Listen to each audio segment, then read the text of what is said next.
झेलने का बल मेरा बाबा ही दे सकता है, किसी की सामर्थ्यता नहीं हो सकती, किसी की सामर्थ्यता नहीं है। दुख झेलने का बल देगा तो मेरा बाबा देगा। किसी के घर में अगर बेटियों का जन्म हो जाता है, किसी के घर में एक बेटी हो गई, दो बेटी हो गई, तीन बेटी हो गई, चार बेटी हो गई, तो माता पिता को दुख नहीं करना चाहिए कि इनको पढ़ाएगा कौन, इनका पालन कौन करेगा, इनका विद्याध्ययन कौन कराएगा, इनका विवाह कौन कराएगा, इनको पढ़ाएगा कौन, इनको आगे कौन बढ़ाएगा, इनको निभाएगा कौन। अगर तुम्हारे घर में बेटियों का जन्म हुआ है तो एक बात का स्मरण हमेशा रखना कि परमात्मा जिसके घर में बेटी देता है तो उस बाप के भाग्य को भी खोल ही देता है। अगर बेटी का जन्म हुआ है तो पिता के भाग्य को खोल देता है। तीन के भाग्य का धन हर व्यक्ति को मिलता है। पहला बेटी के भाग्य का, दूसरा गौ माता के भाग्य का, तीसरा संत ब्राह्मण के भाग्य का। अगर बेटी ने जन्म लिया है तो पिता, जब बेटी विवाह के लायक हो जाएगी, जब बेटी का विवाह मंगल विवाह का समय आ जाएगा, जब बेटी के विवाह का समय आ जाएगा तो ये निश्चित है कि पिता के पास कहीं से भी धन आएगा और बेटी का विवाह सोचा नहीं होगा, उससे दुगना होगा और अच्छा होगा। ये शिव की कृपा होगी।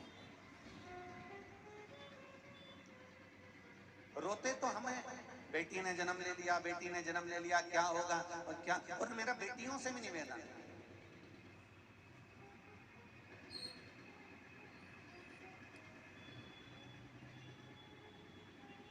जन्म देने वाला अगर वो परमपिता परमात्मा है तो तुम्हें निभाने वाला भी परमपिता परमात्मा ही होगा, कोई दूसरा नहीं।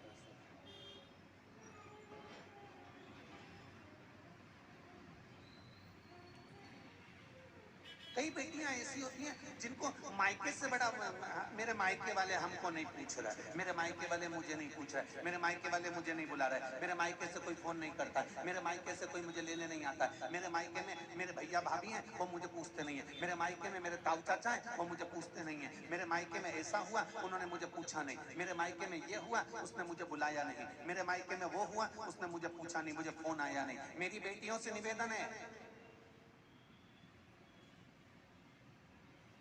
जितनी तुम्हें मायके से आस रहती है कि मायके वाले तुम्हें पूछें, तुम्हें मायके वाले बुलाएं, तुम्हें मायके वाले हम बुलाते रहें, तो शंकर भगवान की कथा माता सती के साथ भी यही हुआ था।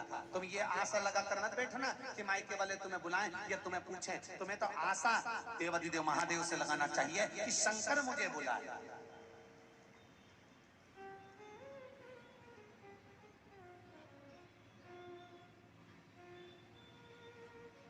दुनिया वालों से अगर आस लगाओगे तो आस टूटेगी, पर महादेव से आस लगाओगे तो वो जिंदगी में कभी नहीं टूटेगी और महादेव उसको निभाएगा जरूर, ये निश्चित है।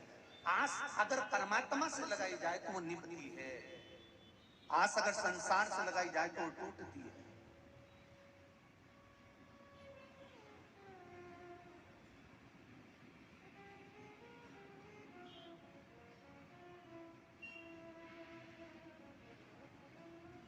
जरा सा मौसम गड़बड़ होता है और मोबाइल काम करना बंद कर देता है। बोलो री जी जी सही है गलत है? अरे बोलो तो रे, सही है।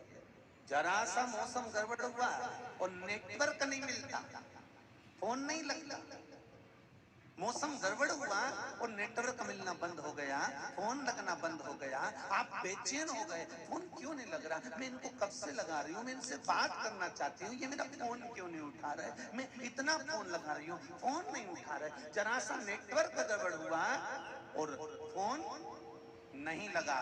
उसी तरह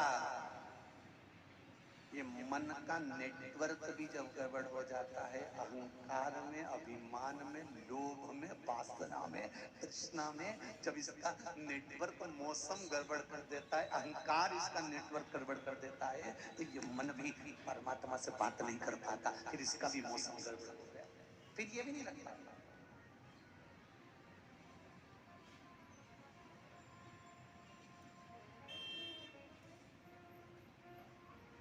फोन सही नंबर डायल करोगे, सही नंबर डायल करोगे तो सही जगह फोन लगेगा, बोलो सही है।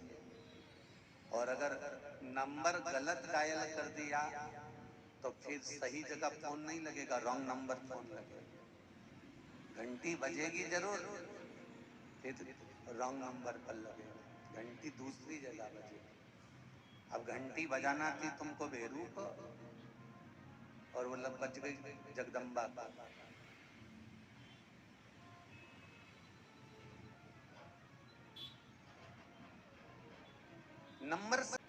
नंबर सही डायल करोगे तो घंटी भी सही जगह बजेगी। उसी तरह मंदिर में जाकर, कथा में जाकर इस मन के नंबर को परमात्मा के नंबर से श्री शिवाय नमस्तुभ्यम जब नंबर सही डायल करोगे तो ये निश्चित है घंटी भी मेरे देवाधिदेव महादेव की वही बजेगी कि मुझे बुलाया है।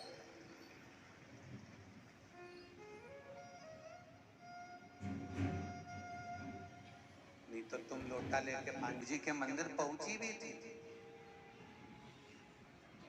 और शंकर जी के मंदिर में पहुंचने के बाद तुमने लोटा भर के पानी भी चढ़ाया, पर महाराज घंटी लगी नहीं है, पहुंची नहीं।